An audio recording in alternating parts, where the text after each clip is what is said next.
I want to dedicate tonight's class and maybe even say a few words in memory of my Rebbe, Rabbi Zechariah Wallerstein, Zechariah Shimon, haKohen ben Yitzchok, who passed away between our last class and this class. Unfortunately, only 64 years old. It hit us like a ton of bricks.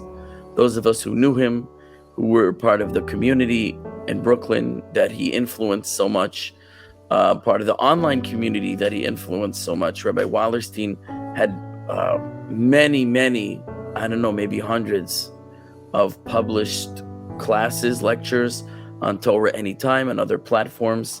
He spoke around the world, and he had many institutions that he started to help Jews of all walks of life to connect to Judaism, whether they were people who grew up Orthodox their entire life and remained so, and just wanted to continue learning and growing, people who had left the fold, but whom Rabbi Wallerstein was giving an opening for them to return to the fold, people who had never been in the fold of Orthodox Judaism, whom Rabbi Wallerstein was able to reach and bring close to the Torah and bring close to Hashem. The thousands and thousands of lives that he impacted, myself included, really cannot be understated. And my own story with Rabbi Wallerstein started 20 years ago, more than 20 years ago, when I was 19 years old. So I'm dating myself. When I was 19 years old and I was in college, and I would say my upbringing was kind of very liberal, modern Orthodox. We played very fast and loose with the rules. You know, it would be hard to call my home an Orthodox home. But we went to the Orthodox shul when we went, which was basically high holidays. And I went to an Orthodox day school, you know, my whole life. So I was always learning in an Orthodox environment, but at home we were very liberal with halacha. You know, I don't even know if we knew the word halacha, but we did what we wanted to do. In my teens, I became something of a Baal Tshuva. I became more interested in Judaism after, unfortunately, being rather disenchanted with it. I wasn't interested in continuing any connection with Orthodox Judaism after high school. I just figured I'd graduate, and then I go live my life however I want and not look back.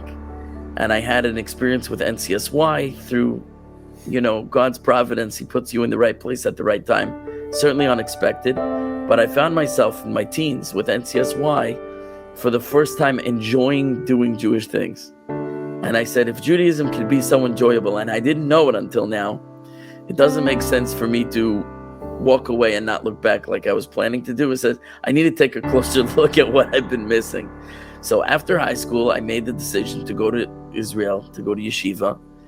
And I went and I spent a year in the full environment of a yeshiva, learning morning till evening, every day. And I certainly became much more observant and much more committed to Orthodox observance, and much more, I would say, connected and happy with the idea of living a Torah life. It made sense to me. It was beautiful. I saw the beauty in it. I saw it as something that I wanted.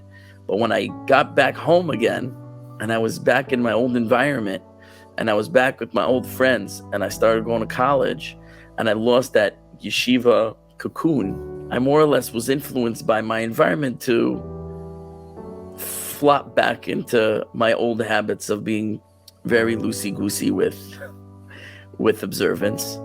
And it was I was heading in the wrong direction. And here I am, 19 years old, and things were going badly for me in the Jewish arena. And I'm not sure, I probably cared, but I'm not sure how much effort I was putting into to stymie this free fall. And one day, my neighbor across the street, who was a frum kid, a little older than me, I had barely anything to do with him my whole life, but he sees me walking home, and he just calls to me. He says, "Hey, you want to come learn?" And I hadn't really been learning anything, any Torah. I hadn't opened a sefer since yeshiva. And I, when he said that to me, it stirred something up in me. It was like, that's really what I should be doing. You know, I know what's right. I just been too lazy to do what's right. So I said, okay, let's go. And I got in the car, and he drove me to this place he was going. And it was this little shtiebel. It was like a house on the corner in the middle of Brooklyn, Flatbush. And it was actually a shul, but many shuls in houses are called little shtiebels, right? It was a little shtiebel. And we go inside, and there's a little table set up there.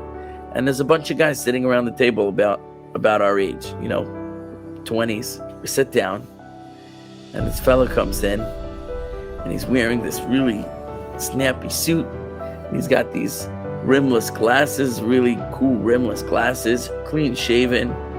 Looks like a real put together mensch of a guy. Cool looking older guy, probably in his 40s. That was Rabbi Wallerstein. At that point, he would have been, let's say, early 40s, about my age. I'm 41, it's about my age that I am now. And he actually was part-time a Rebbe. He taught in the 8th grade. And the rest of his time, at that point, he was running a business. He had a successful business. So he was a businessman Rebbe. So a rare combination. And so this very well put together, clean-shaven businessman Rebbe sits down at the table with us. Never met him before. And he starts giving a class on the Parsha. And I can tell you it was like nothing I ever heard. He made the ideas in the Parsha so relevant to a young man our age. He made the Torah so relevant to a bunch of young 20-something guys in a working environment, in a college environment, in this challenging secular environment. He brought the Torah down to our level in a way that it was speaking directly to us. It was no longer some ancient text with pithy wisdom. It was like our lives. And he knew somehow how to distill it down to exactly the experience of a young fellow that we were. And it wasn't just that he made it so relevant and poignant for exactly what we were going through, but it almost seemed like he could look at us and gauge exactly who each of us was and say the message that each of us needed to hear. Like, I felt like, how did he know that I was struggling with that? How did he know that I needed to hear those words? I'll go on a little tangent. So who were the other guys there? These were students of his that he had taught in the 8th grade years ago, who had grown up and wanted to maintain a connection. And they were also going through the same kind of struggles of a young professional or a young college student who wants to maintain connection to Torah and is struggling with it. And because they had this relationship with their Rebbe from the 8th grade, they reached out to him and said, can you meet with us once a week and teach us? And I got schlepped into this. He made me one of his Talmidim. I became one of his disciples immediately. And make a long story short, slowly over the course of the 3 or so years that I was in college, I came every week to Rabbi Wallerstein. And each week I tried to bring another guy that I knew. I was like, you gotta come. And we went from 8 guys to 10 guys to 20 guys to 30 guys over the course of time. And he was just changing our lives. He was just invigorating us with such energy and such enthusiasm and such fire for Hashem that we couldn't help but just grow and grow and grow. Where I had been sinking into the spiritual quicksand of the secular world around me, he was just pulling us out one at a time and showing us who we could be and what life could be when it's infused with the light of Torah and a heartfelt relationship with Hashem. And because very largely because of his influence, I chose after college to go back to yeshiva instead of, let's say, immediately entering the professional world. And I'm not saying there's anything wrong with that, but I was pursuing a degree in the entertainment industry, television, radio, writing, producing. Let's just say it's not the most healthy environment for a person who wants to grow in Torah. And he didn't brainwash me, and he didn't pressure me, and he didn't manipulate me. He just kind of showed us the way. And I made a personal decision that, like I did when I was a teenager, and I went to NCSY and I said, like, whatever this is, I need more of it, before I move on, I said, I need more of this. I need to give myself another chance. And I went back to yeshiva, got a ticket to Israel, went back to yeshiva full-time, and I stayed there for 7 years. 7 years full-time in yeshiva, during which time I got married, started a family, got my rabbinic degrees, and returned to the United States to pursue a degree in Jewish education. And I've been teaching now. I'm back from Israel now, 12 years, something like that. So I spent the last 12 years teaching, 7 years before that studying in Israel, and 3 years before that under the tutelage of Rabbi Wallerstein. He really set me on my path in life. And it's very hard for me that he's gone, because he's such a powerful figure in molding who I am, that it's like losing a father. It really is.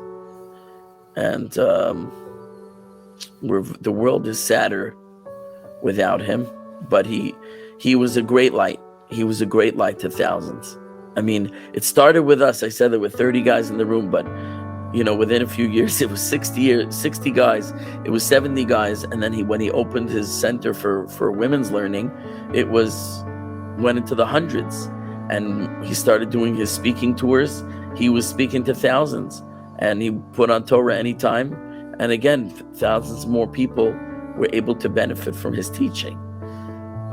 Such a unique individual that very few like him come along, very rarely. So we miss him.